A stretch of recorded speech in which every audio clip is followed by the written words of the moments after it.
Milo Jones lost his memory for just 7 minutes, but that was enough for his life to be destroyed. Someone wanted him to pay for a crime he didn't commit, and it was someone he trusted. Before we dive into the story, let's do what Sleepless in Seattle taught us. Share where you're listening from.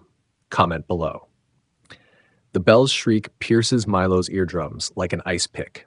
He flinches, shoulders hunching as the hallway of Lincoln High erupts into chaos. Bodies surge past him in both directions, a tide of backpacks and laughter and casual cruelty. The scent of cheap body spray and desperation clogs his nostrils, one foot in front of the other. 1, 2, 3, 4. His sneakers squeak against the freshly waxed linoleum as he weaves between clusters of students. A group of freshmen explodes into laughter nearby, and Milo's heart rate spikes before he realizes they're not laughing at him. They're not even looking at him. Nobody is. The invisibility should be comforting. Instead, it settles over his skin like a lead blanket, pressing down until each step requires conscious effort. 23 more steps to Mr. Thompson's classroom. 22. 21. Watch it, freak!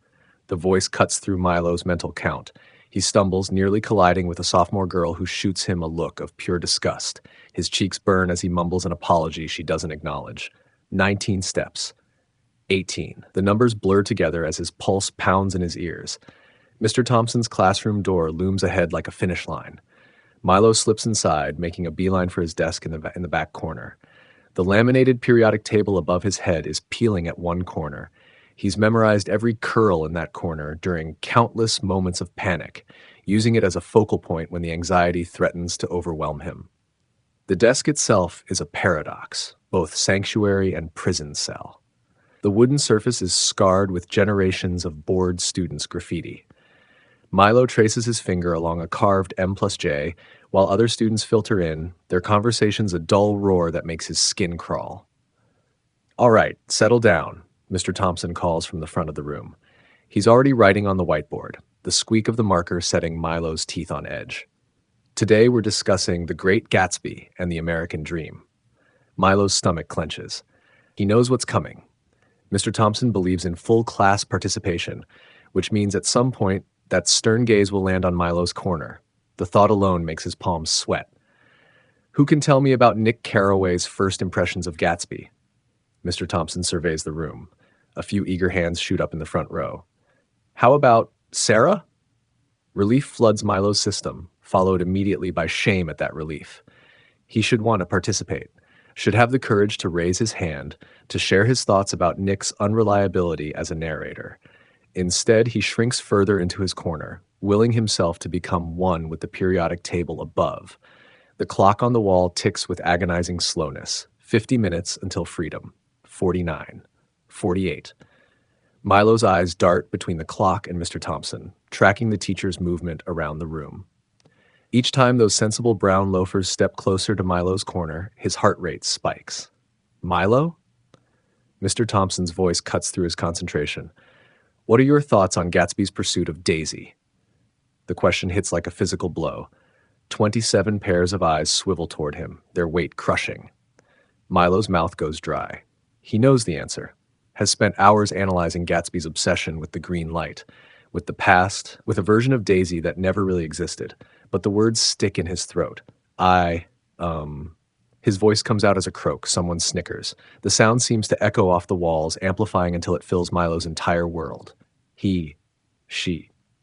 Take your time, Mr. Thompson says, but his tone carries an edge of impatience. The clock ticks louder. 42 minutes left. She represents something he can't have, Milo finally manages, the words tumbling out in a rush. The past, or his idea of the past. Mr. Thompson nods, already moving on to the next student.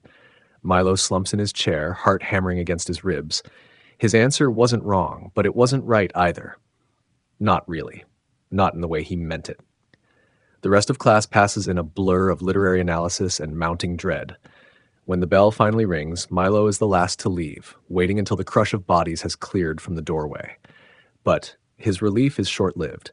Between him and his next class lies another gauntlet, the hallway where Derek Barnes holds court. Sure enough, Derek leans against the lockers like he owns them, surrounded by his usual crew. They're all seniors, all wearing Letterman jackets despite the spring heat. Derek's dark hair falls across his forehead in what Milo suspects is carefully calculated dishevelment. Milo keeps his eyes on the floor, counting tiles instead of steps. 8 more until he passes Derek's domain. 7, 6. Well, if it isn't the ghost boy. Derek's voice drips with false friendliness. Almost didn't see you there. But then again, nobody ever does, right? Laughter erupts from Derek's cronies. Milo speeds up, but not fast enough to avoid the shoulder check that sends him stumbling into the lockers. The metal rattles, the sound echoing through the corridor. A few students glance over, then quickly look away. Watch where you're going. Freak, Derek says, loud enough for everyone to hear. The words are familiar. Milo's heard them 100 times before, but they still cut deep. He rights himself, adjusting his backpack with trembling hands. His shoulder throbs where it hit the locker, but the physical pain is nothing compared to the burning in his cheeks, the tightness in his chest. 3 more tiles to safety. 2. 1. Milo bursts into his next classroom, heart pounding so hard he can barely breathe. He collapses into another back corner desk, this one marred by different graffiti but offering the same false protection. His pulse gradually slows as he focuses on his breathing. In for 4 counts, hold for 7, out for 8. Just like his old therapist taught him. The morning crawls by in a series of similar moments, brief periods of relative calm, punctuated by spikes of anxiety. By the time lunch period arrives, Milo's nerves are frayed to breaking point. The cafeteria is its own special kind of hell, with its unwritten rules about who can sit where and the constant risk of public humiliation. He claims his usual spot at the far end of a table near the emergency exit. The location serves 2 purposes. The background noise is marginally less overwhelming here, and he has a clear escape route if needed. Milo unpacks his lunch with mechanical precision: sandwich, apple, granola bar. Each item lined up exactly as his mother prepared them. "Hey, Milo." The soft voice startles him. Elena Martinez stands beside his table, lunch tray balanced in her hands. Her dark hair is pulled back in a messy bun, and her smile holds no trace of mockery. "Hi," Milo manages, the word barely audible. Elena is the closest thing he has to a friend at Lincoln High, though their interactions rarely extend beyond these brief exchanges. She shifts her weight as if considering saying more, but ultimately just offers another small smile before moving to join her actual friends at their table. Milo watches her go, words building in his throat. An invitation to sit, maybe, or a question about the English homework. But the moment passes, as it always does. He eats methodically, not tasting any of it. The cafeteria's fluorescent lights cast harsh shadows across half-eaten meals and teenage drama. Fragments of conversation float past. Who's dating whom? Who embarrassed themselves in gym class? Who's having a party this weekend? None of it includes Milo, and he tells himself he prefers it that way. When the final bell rings at 3:15, Milo practically runs to his car. The ancient Honda Civic was his 16th birthday present, and it's his favorite place in the world after his bedroom. He slides behind the wheel, letting out a long breath as he closes the door on the outside world. The drive home is automatic, muscle memory guiding him through familiar turns while his mind races through the day's moments of almost disaster. By the time he pulls into the driveway, his hands are shaking again. Inside, Milo takes the stairs 2 at a time, barely acknowledging his mother's, "How was school?" He closes his bedroom door with perhaps more force than necessary, then presses his back against it, sliding down until he sits on the carpet. His room is exactly as he left it this morning. Books arranged by height and color on the shelves, colored pencils lined up precisely on his desk, bed made with hospital corners. The organization is a small rebellion against the chaos in his head. A knock on the door vibrates against his spine. "Milo?" His mother's voice is muffled but concerned. "Are you okay?" "I'm fine," he calls back, the lie familiar on his tongue. He can picture her on the other side of the door, that hand hovering uncertainly, wanting to help but not knowing how. "Dinner's in an hour," she says finally. Her footsteps retreat down the hallway. Milo stays on the floor until his breathing steadies, then forces himself to stand. Homework won't do itself, even if the thought of opening his backpack makes his stomach churn. He moves to his desk, the chair creaking slightly as he sits. The fantasy novels on his shelf catch his eye. Stories of ordinary people discovering hidden strength, of outcasts becoming heroes. He reaches for one automatically, then stops himself. Escape isn't what he needs right now. What he needs is to be normal, to function like everyone else seems to manage so effortlessly. Dinner is an exercise in avoidance. His parents exchange meaningful looks across the table while Milo pushes peas around his plate, creating geometric patterns that have nothing to do with appetite. "You can talk to us, his mother says, breaking the silence. Her fork scrapes against her plate, the sound making Milo wince. There's nothing to talk about. He keeps his eyes on his plate, watching the peas form a perfect square. His father sighs, a heavy sound full of unspoken worry. "How's school going? That English paper you were working on? It's fine." Milo rearranges the peas into a triangle. "Everything's fine." The silence that follows is thick with things unsaid. His parents share another look, communicating in that mysterious way adults have. Milo focuses on his peas, pretending not to notice. The next morning dawns gray and humid, matching Milo's mood. He's barely through the school's front doors when he notices something different in the air. Clusters of students huddle together, their voices lower than usual, more urgent. "Did you hear about the science lab?" A sophomore girl whispers to her friend as Milo passes. "Someone's going to snap one of these days," comes the response. "Mark my words." The words send a chill down Milo's spine. He hurries to his locker, trying to ignore the way the whispers seem to follow him. The atmosphere feels charged, like the moment before a thunderstorm. His relief at reaching his locker evaporates instantly. The metal door is defaced with red marker, the words "Freak Show" scrawled across it in aggressive capitals. Milo's breath catches in his throat. Laughter erupts from somewhere behind him. Familiar, cruel laughter that can only belong to Derek and his friends. Milo's hands shake as he tries to scrub away the words with his sleeve, but the marker only smears, creating a red mess that looks worse than the original graffiti. He yanks the locker open, shoving his books inside with more force than necessary. The metal door clangs shut, the sound echoing through the corridor. More laughter follows, but Milo doesn't turn to look. Can't turn to look. Throughout the day, the feeling of being watched intensifies. Eyes seem to follow him down every hallway, through every class. Teachers speak in hushed tones between periods, their faces tight with worry. Students fall silent when he passes, only to burst into whispered conversations in his wake. The tension builds until Milo feels like he might shatter. Even the air seems different, thicker, harder to breathe. By his last class, his hands haven't stopped shaking, and the stone of dread in his stomach has grown to boulder size. That night, his phone buzzes just as he's falling asleep. Then again, and again. Milo fumbles for it in the dark, squinting at the sudden brightness of the screen. Messages flood his notifications. "Did you hear about the fire?" "They think someone did it on purpose." The science wing is completely destroyed.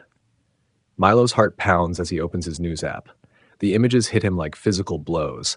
Lincoln High's science wing engulfed in flames, windows shattered, smoke billowing into the night sky. The article mentions suspected arson, but it's the timing that makes Milo's blood run cold.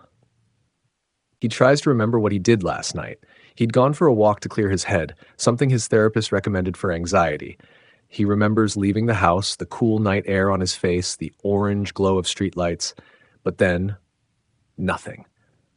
7 minutes of absolute blankness where his memories should be. Milo sits up in bed, panic clawing at his throat. What happened in those 7 minutes? Why can't he remember? He presses his palms against his eyes until colors burst behind his eyelids, willing the memories to return. But all he finds is that terrifying void. His phone buzzes again. A single message this time. Milo did it. The words seem to pulse on the screen, growing larger and more accusatory with each heartbeat. By morning, the rumor has spread through the school's social networks like a virus. Milo reads message after message, each one more convinced of his guilt than the last. He's still staring at his phone when the doorbell rings. Through his window, he sees the police car parked in the driveway, its presence both expected and horrifying. Milo Jones? Detective Harris's voice carries upstairs, followed by his mother's higher, worried tones. "We need to ask him a few questions about the fire." Milo's legs shake as he descends the stairs.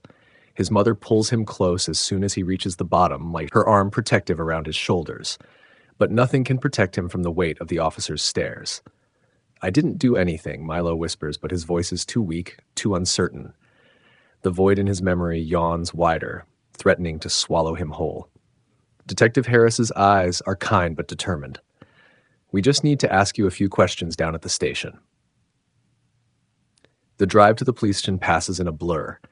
Milo watches familiar streets slide past the window, each one carrying him further from the safety of his room, closer to a reality he's not sure he can face.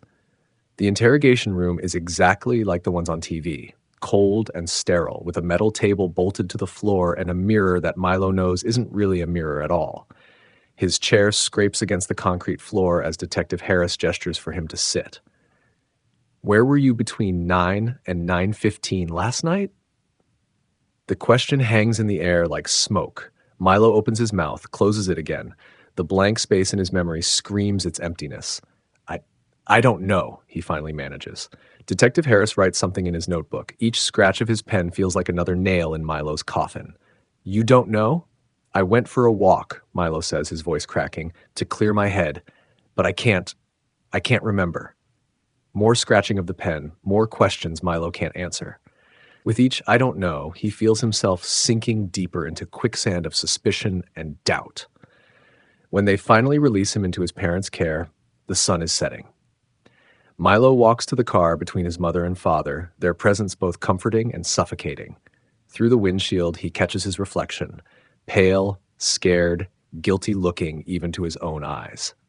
The faces of his classmates swim through his mind, Elena's kind smile twisted with disgust, Derek's cruel laughter turned triumphant, hundreds of eyes filled with judgment and accusation. The anxiety that's been his constant companion seems almost quaint now, compared to this new terror. As they drive home in silence, Milo realizes that his greatest fear has come true. He's no longer invisible. Now everyone sees him, but what they see is a monster of their own making. The porch light casts strange shadows as they pull into the driveway. Milo stumbles out of the car, legs numb from sitting too long in the hard station chair. His mother reaches for him, but he flinches away from her touch. We should talk about this, his father says, voice strained with forced calm. As a family. Milo shakes his head. Words feel dangerous now, after hours of questions he couldn't answer. He takes the stairs 2 at a time, the sound of his parents' whispered conversation following him up. In his room, everything looks different. The carefully organized books mock him with their stories of heroes and justice. His desk, with its perfectly aligned pencils, seems like evidence of a disturbed mind rather than a coping mechanism. Even his bed, with its precise hospital corners, feels like a stranger's. He collapses onto the floor instead, pressing his forehead against his knees. The 7-minute void in his memory pulses like a wound. What if he did do something terrible? What if the careful walls he's built around his anxiety have finally cracked, letting something darker slip through? His phone buzzes in his pocket, another message, another accusation. He doesn't need to look to know what it says. The whispers have probably reached everyone by now, spreading through social media like wildfire. Tomorrow, he'll have to face them all. Milo's breath comes faster, shoulders shaking. The room spins around him, reality blurring at the edges. He presses his palms flat against the carpet, focusing on the rough texture. Real. This is real. He is real, even if 7 minutes of his life have vanished into darkness. A knock at the door makes him jump. Honey? His mother's voice wavers. Can I bring you something to eat? I'm not hungry. The words scrape his throat. You need to keep your strength up. A pause. The school counselor recommended a therapist, someone who specializes in trauma and memory recovery. Memory recovery. The phrase sends a chill down Milo's spine. What if he doesn't want to recover those 7 minutes? What if the truth is worse than the uncertainty? I just want to be alone, he says, knowing it will hurt her, knowing she'll stand outside his door for exactly 3 more minutes before walking away. His life is measured in these small predictabilities, these careful routines that keep him functioning.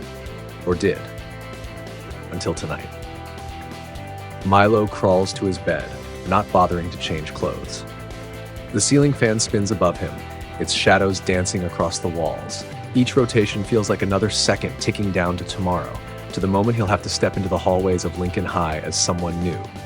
Not the invisible boy anymore, but the boy who might have burned down the science wing. Sleep comes in fitful bursts, filled with dreams of fire and empty spaces where memories should be. When his alarm finally rings, Milo's already awake, staring at the spot where ceiling meets wall, counting the seconds until he can't put off facing the day any longer. His mother hovers as he picks at his breakfast, offering weak reassurances that feel more like questions. His father has already left for work, presumably to avoid the heavy silence that fills every room. "You don't have to go today," his mother says, watching him push cereal around his bowl. "We could take a few days, let things settle." But they both know hiding will only make it worse. Milo forces himself to stand, shouldering his backpack like armor. Each step toward his car feels like walking to his own execution. The school parking lot is already full when he arrives. Students cluster in tight groups, their conversations dying as he passes. The weight of their stares presses against his skin, making it hard to breathe. 7 minutes. What happened in those 7 minutes? The void in his memory offers no answers, only more questions that echo with each step toward the main entrance. Milo keeps his eyes on the ground, counting tiles like always, but now the numbers blur together, meaningless against the roar of whispers and accusations that follow him down the hall. The world has shifted on its axis, and Milo can feel himself sliding toward an edge he never knew existed. The careful routines that once kept him safe now feel like evidence of guilt, and the anxiety that was his constant companion has transformed into something darker, something that tastes like ash and feels like falling. He reaches his locker, half expecting to find more graffiti, but the metal door is clean, too clean. Someone has scrubbed away yesterday's words, leaving behind ghostly smears that look like tears. The bell rings, its familiar shriek now carrying a new kind of dread. Milo closes his eyes, trying to find his center, trying to remember how to breathe. But all he can think about is fire and darkness and 7 missing minutes that might have changed everything. He opens his eyes to face the day, knowing that nothing will ever be the same. The invisible boy has become visible in the worst possible way. And there's no hiding from the flames that threaten to consume what's left of his carefully constructed world. The metal chair bites into Milo's palms as he grips the edges, knuckles white against the institutional gray. Detective Harris leans forward, fluorescent lights casting harsh shadows across his otherwise unremarkable face. The interrogation room feels too small, too bright, too real. "You were seen near the fire, Milo." Harris's voice is carefully neutral, but his eyes are sharp. "What were you doing there?" Milo's throat constricts. The words tumble out before he can stop them. "I didn't do it, I swear." His voice cracks on the last word, making him sound younger. Guilty. He forces himself to meet Harris's gaze, but his eyes keep sliding away, drawn to the mirror that isn't really a mirror, to the scuffed linoleum floor, to his own trembling hands. "Let's go through it again," Harris says, shuffling papers Milo can't quite see. "Where were you between 9 and 9:15? The familiar void yawns in Milo's memory. 7 minutes of absolute nothing where something should be. His chest tightens. "I was walking. To clear my head. I do that sometimes when..." He stops, realizing how suspicious it sounds. Normal people don't take walks at night. Normal people don't have holes in their memory. Harris makes a note, his pen scratching against paper like fingernails on skin. "And you don't remember anything else? Nothing unusual caught your attention?" "No." The denial comes too fast, too loud. Milo shrinks back in his chair as Harris's eyebrows lift slightly. No. I don't remember." The fluorescent lights buzz overhead, the sound drilling into Milo's skull. His heart pounds so hard he's sure Harris can hear it, can see the guilt written in every quickened beat. But there shouldn't be guilt. He didn't do anything. Did he? The void in his memory pulses like a wound. 7 minutes. What happened in those 7 minutes? A sharp buzz fills Milo's ears as panic claws up his throat. The walls seem to inch closer with each breath. Harris's mouth is moving, but the words are distant underwater. Milo's fingers dig deeper into the chair, seeking anchor points in a world that's starting to spin. "I need to use the bathroom," he manages, the words coming from somewhere far away. His own voice sounds strange, hollow. Harris sighs, glancing at his watch. "Take 5 minutes. Officer Chen will escort you." The fluorescent lights follow Milo down the hallway. their harsh glare reflecting off the polished floor. Officer Chen's footsteps echo behind him, a constant reminder that he's not free to run, to hide, to disappear into the darkness where 7 minutes of his life already live. In the bathroom, Milo splashes cold water on his face. His reflection stares back from the scratched mirror, pale and haunted. Is this what everyone sees when they look at him now? A suspect? A criminal? A monster? I didn't do it, he whispers to his reflection. The words sound hollow, even to his own ears. How can he be sure? How can anyone be sure with 7 minutes missing? Officer Chen's knock startles him. Time's up. Back in the interrogation room, Harris has a new stack of papers. Your therapist, Dr. Clark, mentioned you've been struggling with anxiety. Milo's stomach clenches. Of course they talk to Dr. Clark. Everyone's talking about him now, okay? Sharing theories and suspicions, filling in the 7-minute void with their own dark imaginings.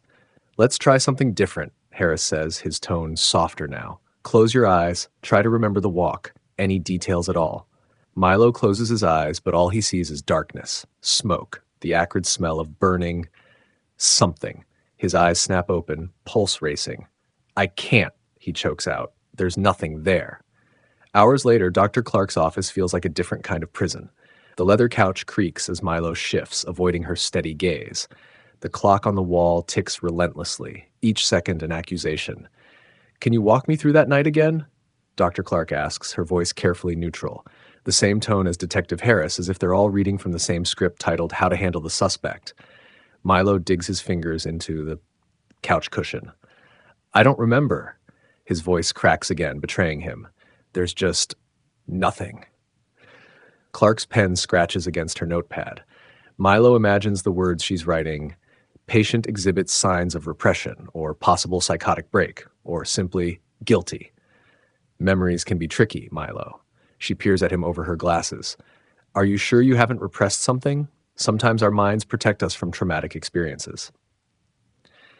The doubt in her eyes is subtle but unmistakable. It mirrors the doubt Milo sees everywhere now, in his parents' careful questions, in his teacher's sidelong glances, in his own reflection.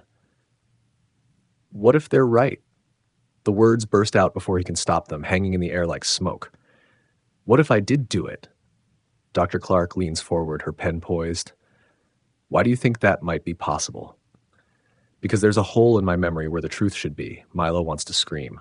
Because everyone believes it. Because maybe they see something in me I can't see in myself. Instead, he stays silent, watching the second hand tick around the clock face, counting down the minutes until he can escape. But there is no escape, not really. Not when the prison is in his own mind. A 7-minute void that threatens to swallow everything he thought he knew about himself. The session ends with more questions than answers. Dr. Clark's voice follows him out the door. We'll continue this next time, Milo. Try to stay present in the moment. Notice your surroundings. Present in the moment. As if the present isn't a nightmare he can't wake up from. As if noticing his surroundings will somehow fill the void where 7 minutes of his life used to be. In the waiting room, his mother's worried eyes track his every move. She reaches for him, but Milo steps back, wrapping his arms around himself. The space between them feels vast, unbridgeable. How can she believe in his innocence when he's not even sure he believes it himself? The drive home passes in silence, broken only by his mother's occasional sighs. Milo watches familiar streets slide past the window, each one carrying him further from the truth he can't remember, closer to a reality he's not sure he can face. Above them, storm clouds gather, dark and heavy with unspoken accusations. 7 minutes. What happened in those 7 minutes?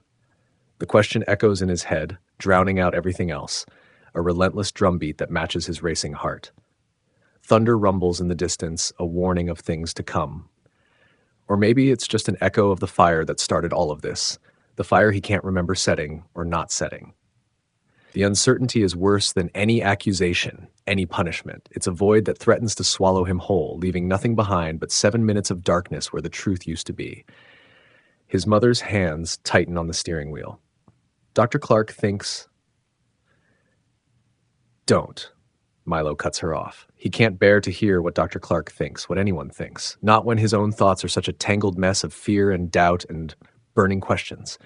The silence returns, heavier than before. Rain begins to fall, each drop a reminder of tears he's trying not to shed, of a truth he's trying not to face. 7 minutes. What happened in those 7 minutes? The question follows him home, up the stairs, into his room where the walls feel too close and the air too thick with unspoken suspicions. He collapses onto his bed, pressing his face into the pillow until stars burst behind his eyelids. But even in darkness, the void remains. A 7-minute hole in his memory that might contain his salvation or his damnation. And there's no way to know which, no way to prove his innocence when he can't even trust his own mind. The rain continues to fall outside his window, a steady rhythm that fails to drown out the question that haunts his every waking moment. 7 minutes. What happened in those 7 minutes? The halls of Lincoln High loom before Milo like an obstacle course. He adjusts his backpack straps, shoulders hunched as if preparing for a blow. Every footstep echoes against the freshly waxed linoleum, too loud in the artificial quiet that follows his approach. The whispers start before he reaches his locker. They weave through the air like smoke, poisonous and impossible to grasp. There he is. Psycho. I heard he laughed while it burned. Derek Barnes lounges against his locker like a king holding court. His Letterman jacket gleams under the fluorescent lights as he turns to face Milo. Careful, guys. His voice carries, designed to draw an audience. Pyro's on the loose. Laughter erupts around them, sharp and cruel. Milo keeps his eyes on the floor, counting tiles. 1, 2, 3. The numbers blur together as blood rushes in his ears. Mrs. Hargrove's classroom appears ahead like a mirage of safety. But when Milo steps through the doorway, the lesson stutters to a halt. Mrs. Hargrove's smile falters, just for a moment, a micro-expression of fear or disgust that sends ice through Milo's veins. He sinks into his desk, sweat prickling along his hairline. The world feels too big, too loud, too hostile. Every cough, every whispered comment, every scratch of pencil on paper seems directed at him, accusing him. Later, safe behind his locked bedroom door, Milo lies on his bed and stares at the ceiling. The events of that night play on endless loop in his mind, like a movie with crucial scenes missing. He squeezes his eyes shut, willing the memories to surface. Shadows dance across his eyelids. The acrid smell of smoke fills his nostrils. Heat. Was there heat? Or is he just imagining it now, filling in the blanks with details from news reports and rumors? Milo grabs his notebook from the nightstand, flipping to a clean page.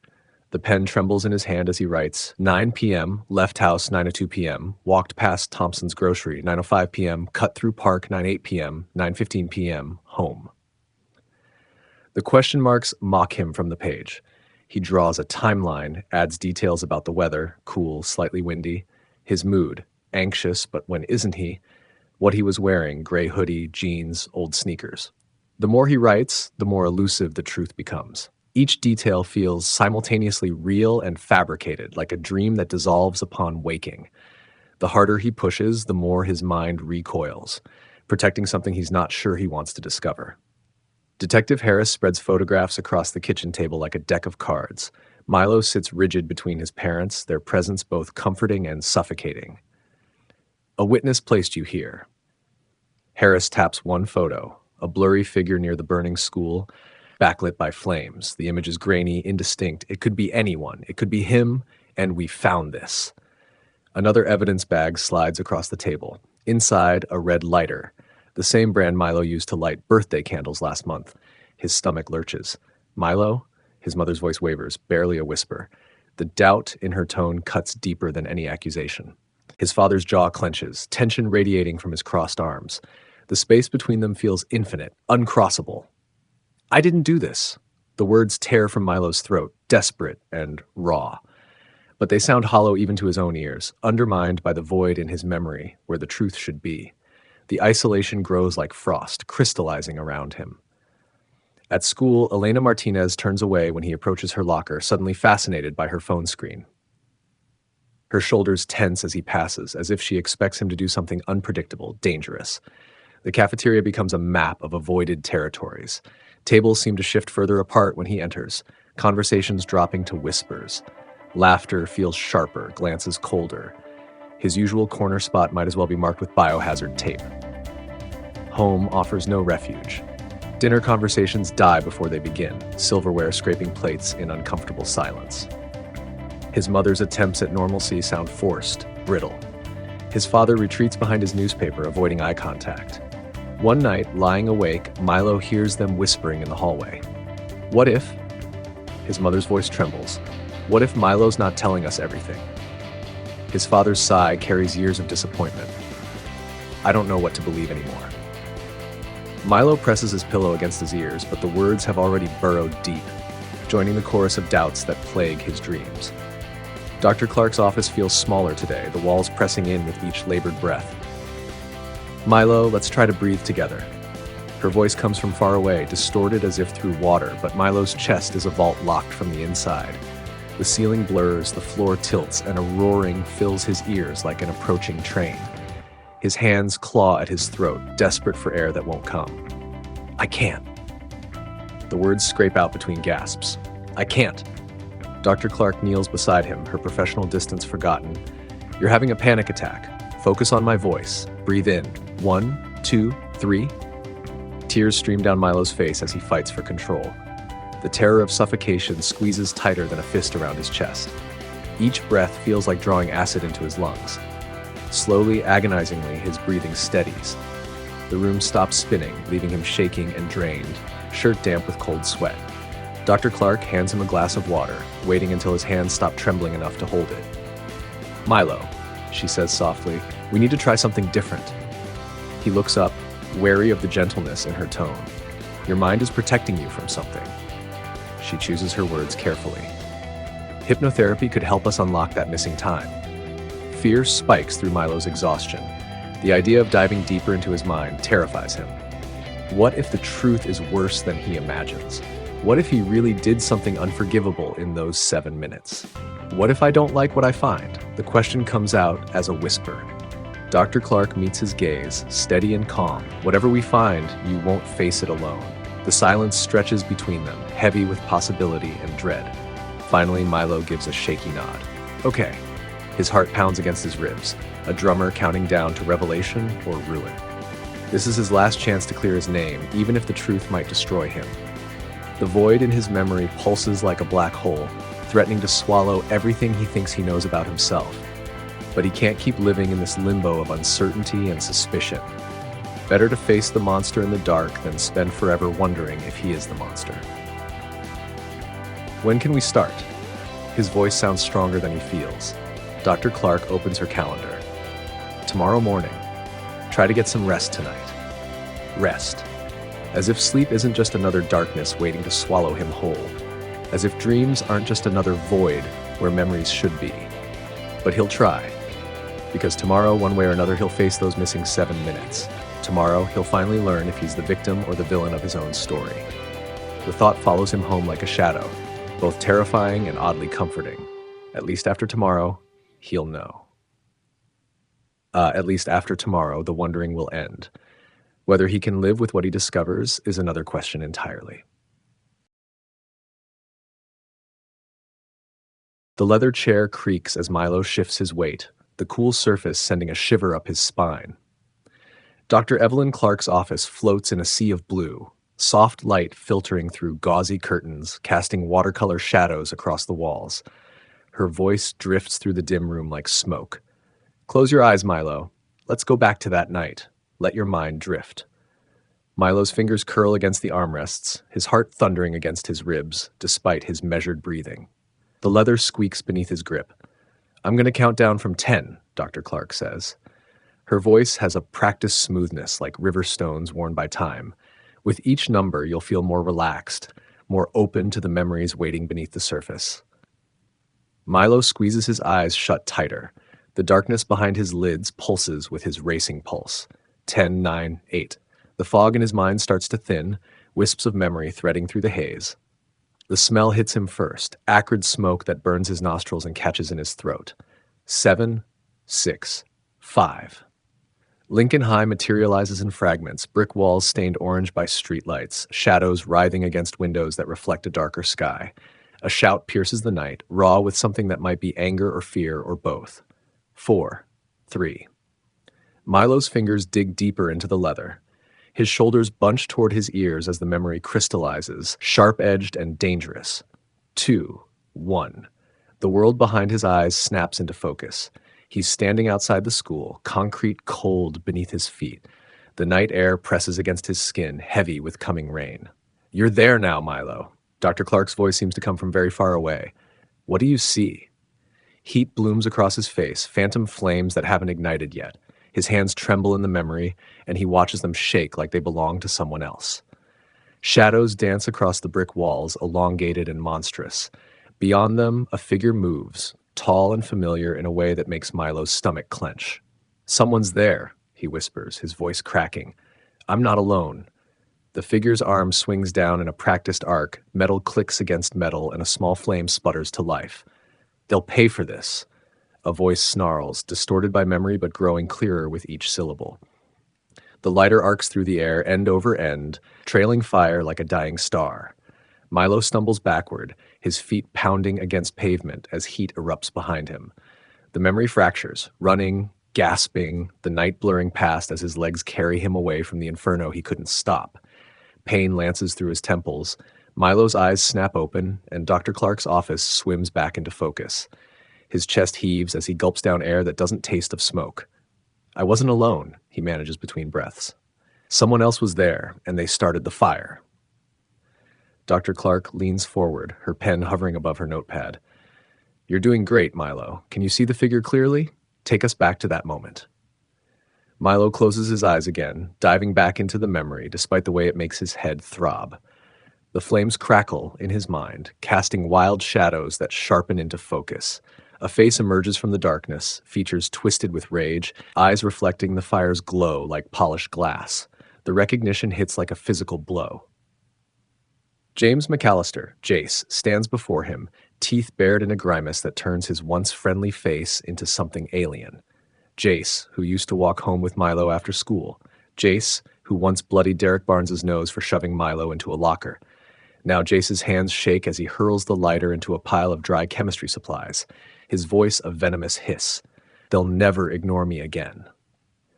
Cold sweat breaks out across Milo's forehead as the memory plays out in merciless detail.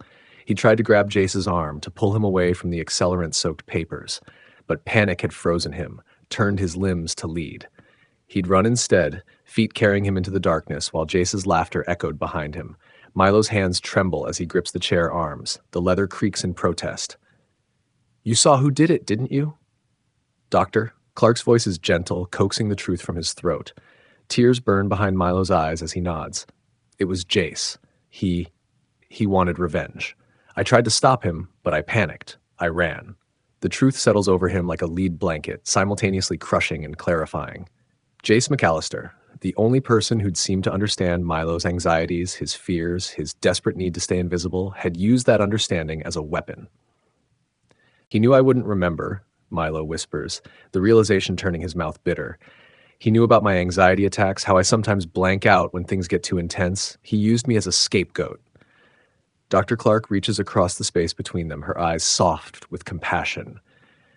"You remember now, Milo.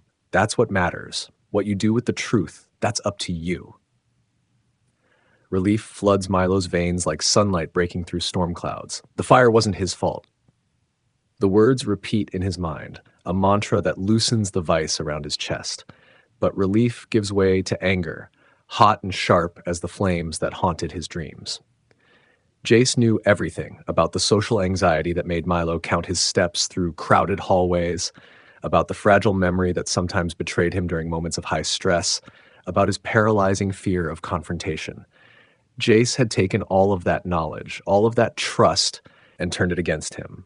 Milo's fingernails bite into his palms. The pain grounds him as rage courses through his system, foreign and familiar all at once. He'd thought his isolation was painful before, but this betrayal cuts deeper than any lonely lunch period or cruel taunt. Dr. Clark lets silence fill the room, patient as Milo processes the weight of his recovered memory.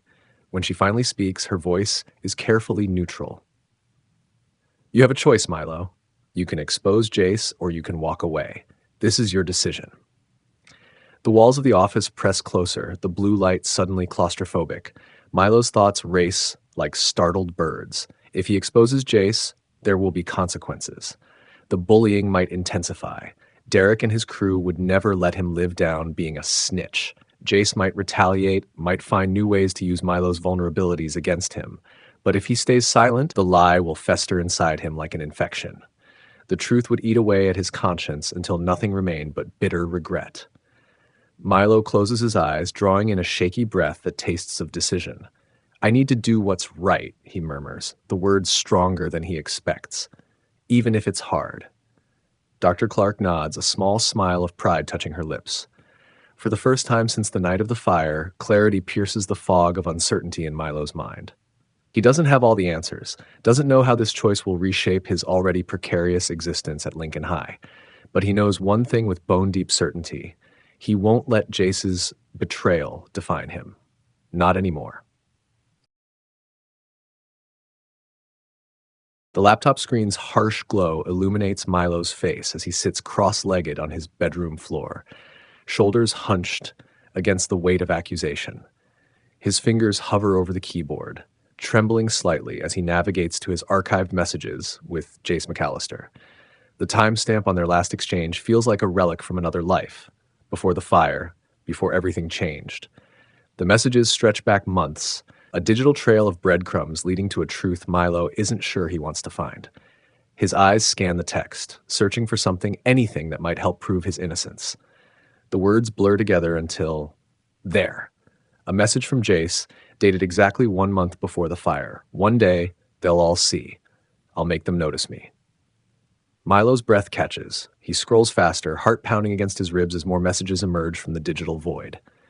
A week before the fire, Jace had written, "They deserve to burn for what they did to us." The words pulse on the screen, their meaning impossible to ignore. Each message drips with a bitterness Milo recognizes now, but somehow missed before. How had he not seen it? The rage hiding beneath Jace's casual complaints, the darkness lurking in the spaces between words. Screenshots. He needs screenshots. Milo's hands shake as he captures message after message, building a timeline of Jace's descent into resentment. The evidence piles up. Cryptic comments about revenge, thinly veiled threats, references to fire that seemed innocent at the time but now carry the weight of premeditation. But it's not enough. Milo knows it's not enough. His fingers drum against his thigh as he thinks, the rhythm matching his racing pulse. There has to be more. Something concrete. Something they can't ignore. The memory hits him like a physical blow. Jace's notebook. That battered composition book he carried everywhere, filled with sketches and scribbled thoughts he never shared with anyone else. Milo had glimpsed it once, caught a flash of dark imagery before Jace had snapped it shut.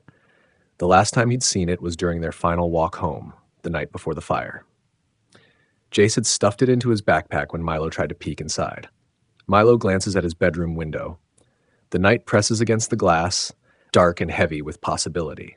His parents' voices drift up from downstairs, muffled but concerned. They think he's sleeping. They've been watching him like a bomb about to explode since the police questioning. The park where he and Jace used to meet is only 10 minutes away.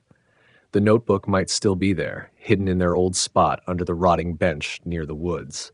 It's a long shot, but it's all Milo has.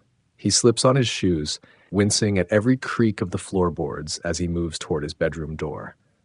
The house feels like it's holding its breath, waiting to betray him. But years of anxiety have taught Milo every squeaky board, every telltale sound. He knows how to move like a ghost when he needs to. The night air hits his face like a slap when he finally makes it outside. His breath forms visible clouds in the cold, marking his passage as he hurries down empty suburban streets. The park looms ahead, a darker patch of darkness against the star-scattered sky. The bench hasn't changed. It still leans slightly to one side, wood splintering at the edges.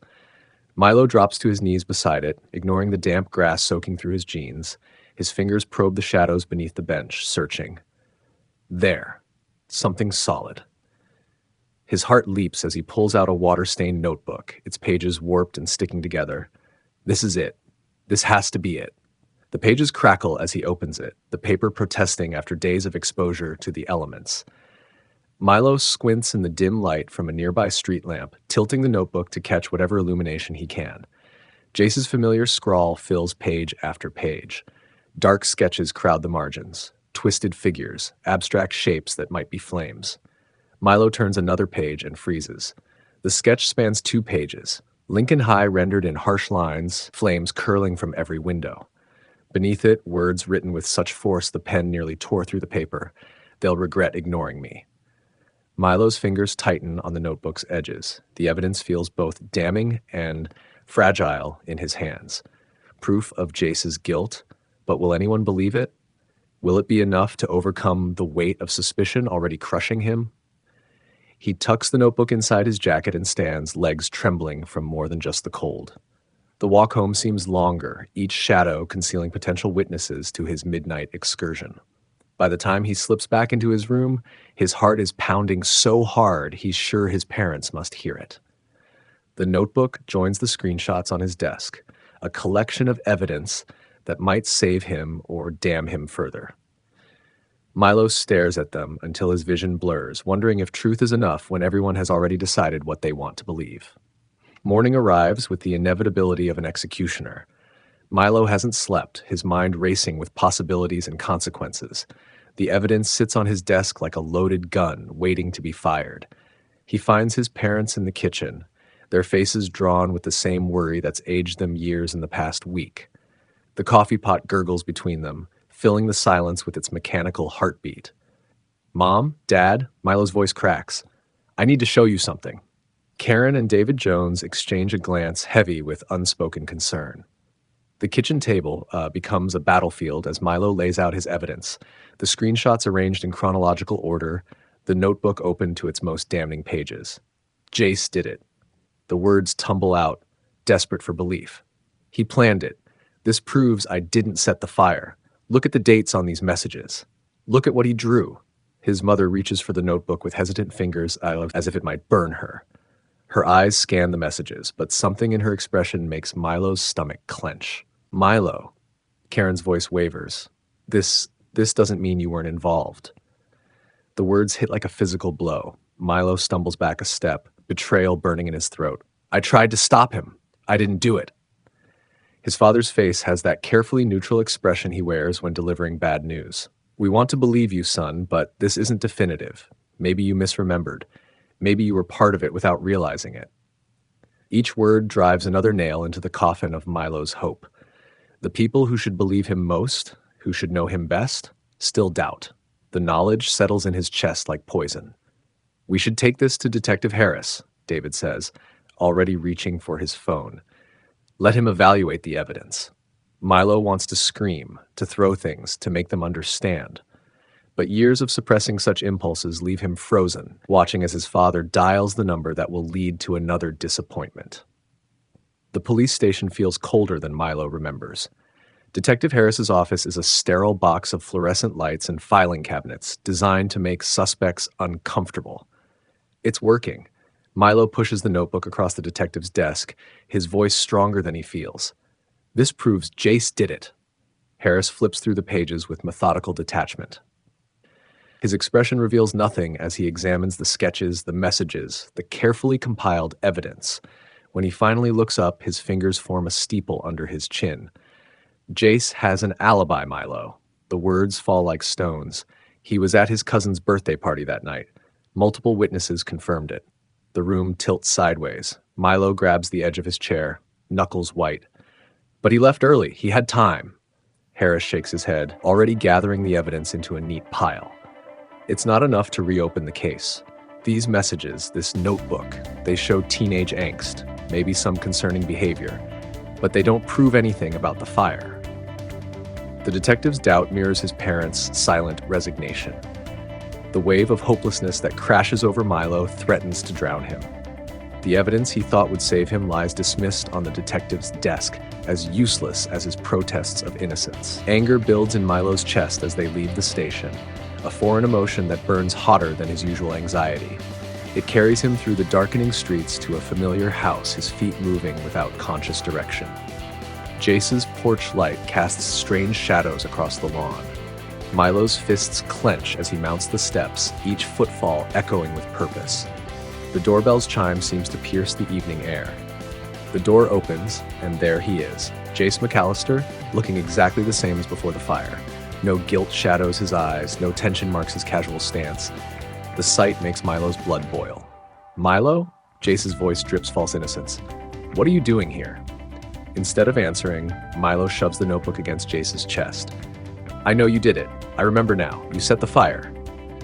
Something flickers in Jace's expression. Surprise? Fear? Before his features settle into a smirk. So what if I did? They deserved it. We were nothing to them. The admission should feel like victory. Instead, it tastes like ash in Milo's mouth. His hands shake with suppressed rage. You framed me. You ruined my life. Jace's face hardens, all pretense of friendship falling away. No one would believe you. They never did. They never will. The truth hangs between them, raw and ugly. Milo's chest heaves with a mixture of anger and fear as Jace steps closer, his voice dropping to a threatening whisper. If you go to the cops again, they'll laugh in your face. You'll just make things worse for yourself. The words sting because Milo knows they might be true. His mind spins with possibilities. Walk away, let Jace's crime go unpunished, avoid more pain. Or fight, even knowing no one might believe him, even knowing it could destroy what little credibility he has left. Milo swallows hard, his eyes locking onto Jace's. Something shifts inside him, a tectonic plate of emotion grinding against years of anxiety and self-doubt. You don't get to decide who I am, Milo whispers, the words carrying more strength than he knew he possessed. The fear still coils in his gut, but beneath it, something new takes root. Determination, maybe, or the first seeds of real courage. He turns away from Jace's sneering face, each step down the porch stairs feeling more certain than the last. For the first time since the fire, Milo sees a path forward. It won't be easy. Nothing worth fighting for ever is, but at least now he knows which direction to walk. The night air fills his lungs as he heads home, carrying with it the promise of change. The truth may not have set him free yet, but knowing it, owning it, gives him something he'd lost in those 7 missing minutes. Purpose. Let them doubt. Let them whisper. Milo straightens his shoulders against the weight of accusation. He knows the truth now, and that knowledge is both burden and weapon. Tomorrow will bring new battles, new doubts to overcome. But for now, in this moment, Milo walks forward with his head held high, no longer invisible, no longer afraid of being seen. The path ahead is unclear, but at least now he knows who lit the first match. The rest is up to him. The notebook pages tremble in Milo's hands.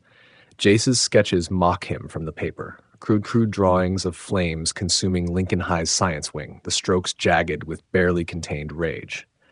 Next to them on his bedspread, the screenshots of their conversations paint an even darker picture. The words blur together as Milo's eyes unfocus.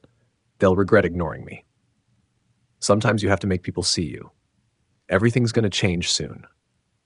The weight of it all presses down on Milo's shoulders, threatening to crush him into his mattress. His anxiety whispers its familiar refrain. Stay quiet. Stay invisible. Stay safe. The voice has been his constant companion for so long, dictating his every move, every breath. But something else stirs beneath the fear now. Something that tastes like anger and hope twisted together. His hands still shake as he gathers the papers, but his gaze sharpens, focusing on the evidence of Jace's betrayal. This isn't just about proving his innocence anymore. The realization settles in his chest, heavy but clarifying. This is about reclaiming his voice, his life, from everyone who tried to silence him, including himself. Milo straightens his spine, drawing in a deep breath that fills his lungs completely for the first time in weeks. The words come out as barely more than a whisper, but they carry the weight of truth. I won't let him take my voice. The desk chair creaks as Milo settles in front of his laptop. The cursor blinks on the empty document, each flash a taunt. Words have never come easily to him. They tangle on his tongue, stick in his throat, refuse to form on the page. But they matter now more than ever. He types 3 words. I didn't set. Delete. Too defensive. The events of that night. Delete. Too formal. To the school board. Delete. Too stiff. The cursor keeps blinking, patient and merciless. Milo's fingers hover over the keys, trembling slightly. Then he types, I didn't set the fire. Simple, direct, true. The words stare back at him from the screen and something loosens in his chest. More words follow, slowly at first, then faster. On the night of April 15th, I went for a walk to clear my head. I've done this many times before. It helps with my anxiety. But that night was different. Through hypnotherapy with Dr. Clark, I recovered the memories of those missing 7 minutes. Milo's fingers fly across the keyboard now, pouring out everything. The walk, the confrontation with Jace, the terror as he watched the flames rise. He describes the aftermath, the accusations, the isolation, the crushing weight of everyone's judgment. Each word is a small act of defiance against the fear that's ruled his life. The statement takes shape, transforming from scattered thoughts into something powerful in its simplicity. When he reaches the end, Milo sits back, his heart pounding but his hands steady. The printer whirs to life, spitting out pages that feel more substantial than their weight suggests. Behind him, the sky outside his window has shifted from afternoon gold to evening purple. Tomorrow looms like a storm on the horizon, the hearing, the confrontation, the moment of truth. But for the first time since that night, Milo feels ready to face it. The school auditorium buzzes with barely contained energy. Rows of metal folding chairs hold students, parents, and teachers, their whispered conversations creating a hum that sets Milo's teeth on edge. He catches fragments as they drift past. Can't believe they're actually having a hearing. Always knew there was something off about him. What if he snaps again? His parents sit in the front row. Karen Jones's hands clasped so tightly her knuckles have gone white. David Jones's jaw works back and forth, a nervous habit Milo recognizes from his own reflection. They both offer weak smiles when they catch his eye, but the strain shows in the corners of their mouths. Principal Callahan steps up to the podium, her sensible heels clicking against the wooden stage. The microphone squeals as she adjusts it, making Milo flinch. We're here today to review the accusations against Milo Jones regarding the fire in the science wing. The room falls silent. Every head turns toward Milo, who sits beside Dr. Clark at a small table near the stage. The weight of their stares presses against his skin like physical touch. His statement crinkles in his grip. Across the room, Jace McAllister lounges in his chair, projecting casual indifference. But Milo catches the tension in his former friend's jaw, the way his eyes keep darting toward the exit. Their gazes meet for a moment, and Jace's mask slips just enough to reveal something cold and dangerous underneath. Dr. Clark's hand settles on Milo's shoulder, grounding him as the room threatens to spin. "Remember," she whispers, "your truth is enough." Milo rises on trembling legs. The distance to the podium feels infinite, each step echoing in the silent room. His sneakers squeak against the polished floor, 1, 2, 3, 4, but he forces himself not to count, not to retreat into the safety of numbers and patterns. The microphone looms before him. Milo unfolds his statement, the paper crinkling too loudly in the silence. His throat closes up, panic clawing at his chest. But then he catches sight of Jace's smirk, and something hardens inside him. "I didn't start the fire." His voice shakes at first, barely carrying beyond the first row. Milo clears his throat and tries again, louder this time. "I didn't start the fire." The words hang in the air for a moment before he continues. "On April 15th, I went for a walk to clear my head. There were 7 minutes I couldn't remember, 7 minutes that everyone used to condemn me. But through hypnotherapy with Dr. Clark, I recovered those memories." Milo's voice grows stronger as he describes that night. How he spotted Jace skulking behind the science wing, how he tried to talk his former friend down, how he ran when the first flames appeared. His hands steady as he holds up the printouts of Jace's messages. These are screenshots of conversations where Jace talked about making people notice him, about making them regret ignoring him. The whispers start up again, but Milo pushes through. And this. He holds up the notebook with the sketches. This is Jace's drawing of the school burning. He planned this. Principal Callahan takes the evidence, her expression tightening as she flips through the pages. Gasps ripple through the audience when she holds up the sketch for all to see. Milo turns to face Jace directly, his voice low but clear in the shocked silence. "I trusted you, and you betrayed me." The color drains from Jace's face. His eyes dart around the room like a cornered animal's, searching for escape. But the walls of his lies are closing in. Mr. Thompson stands up in the third row, his usual stern expression softened by disbelief. "Jace, is this true?" Jace's jaw works, his carefully maintained facade crumbling. The silence stretches, heavy with anticipation. Finally, his shoulders slump, defeat written in every line of his body. "Yeah," Jace mutters, the word barely audible. Then louder, almost defiant, I did it. The admission hits like a physical blow. The room erupts into shocked whispers and exclamations. Someone gasps. A chair scrapes against the floor as someone stands up too quickly. Relief crashes over Milo in waves, leaving him lightheaded. His knees threaten to buckle, but Dr. Clark's steady hand on his shoulder keeps him upright. It's over. The truth is out. His name is cleared. The next few minutes pass in a blur of motion and sound. Principal Callahan calls for order. Security escorts Jace from the room. Parents demand answers. Through it all, Milo stands at the podium, his heart pounding but his mind strangely clear. When he finally steps down, his legs feel like water. But for the first time in weeks, he can breathe without the weight of accusation pressing against his chest. The hallway outside the auditorium feels too bright, too loud. Karen Jones reaches Milo first, pulling him into a fierce hug that knocks the breath from his lungs. Her tears dampen his shoulder as she whispers, I'm so sorry we doubted you. David Jones hovers nearby, his eyes suspiciously red. You were stronger than all of us, Milo, he says, voice rough with emotion. We're proud of you. The sincerity in their voices chips away at the wall Milo has built around himself. His throat tightens, but the words come easier now. I just wanted you to believe me. His father's hand settles on his shoulder, warm and solid. We do now, David says, and we always will. Something fragile and new takes root in the space between them. Trust, maybe, or understanding. It's not perfect, but it's a start. The crowd disperses slowly, leaving Milo and Dr. Clark standing in the emptying hallway. They walk together toward the exit, where the setting sun paints the world in shades of gold and pink. You did it, Milo, Dr. Clark says softly as they step outside. The spring air feels clean in his lungs, washing away the staleness of the auditorium. His shoulders, for the first time in weeks, feel light. I couldn't have done it without you.